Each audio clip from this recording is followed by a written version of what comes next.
नमस्कार, बहुत स्वागत आपका। मैं हूं आपके साथ मनोराज सक्सेना। ऐसा लगता है कि नेतन्याहू ने कतर पर हमला करके बहुत बड़ी गलती कर दी है। दरअसल यहां पर तमाम मुस्लिम देश एक मंच पर आ गए हैं और एक बहुत बड़ा ऐलान इस मंच से किया गया है। कौन कौन से मुस्लिम देश कतर के साथ खड़े हैं और अब इजरायल के खिलाफ क्या रणनीति बन रही है, जिसकी वजह से न सिर्फ नेतन्याहू घबराए हुए हैं बल्कि ट्रंप के भी हाथ पांव फूले हुए हैं। आपको बताएंगे पूरी खबर। इजरायल से लड़ेगा मुस्लिम देशों का नेटो। कतर की इस्लामिक समिट में साझा सुरक्षा तंत्र पर जोर दिया गया है और बड़ा फैसला भी लिया गया है।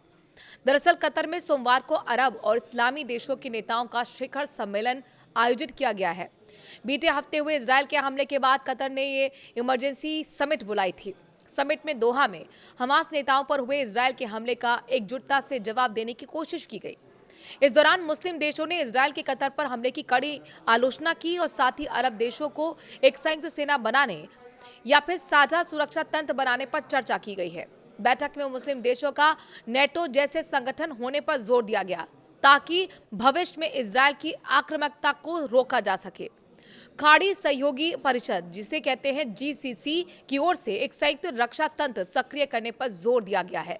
ऐसा तंत्र बनना जरूरी हो जाता है और ये इस शिखर सम्मेलन का सबसे व्यवहारिक परिणाम हो सकता है कि किस तरीके से तंत्र को बनाया जाए। जीसीसी देश जैसे कि Bahrain, Kuwait, Oman, Qatar, Saudi अरब और संयुक्त अरब अमीरात ने सदस्य देशों की सुरक्षा चिंताओं को दूर करने के लिए रक्षा समझौता किया है।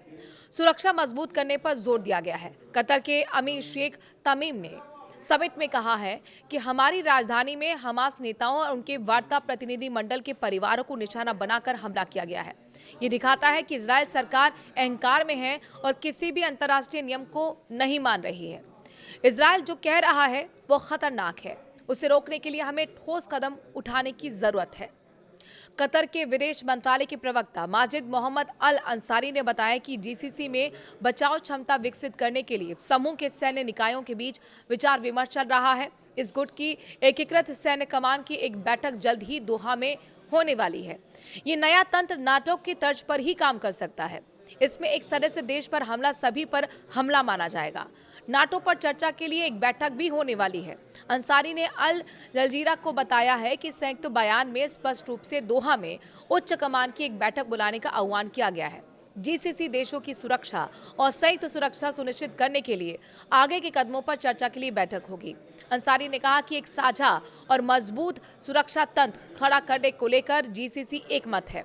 इस पर भविष्य में बड़ा स्पष्ट फैसला हो सकता है।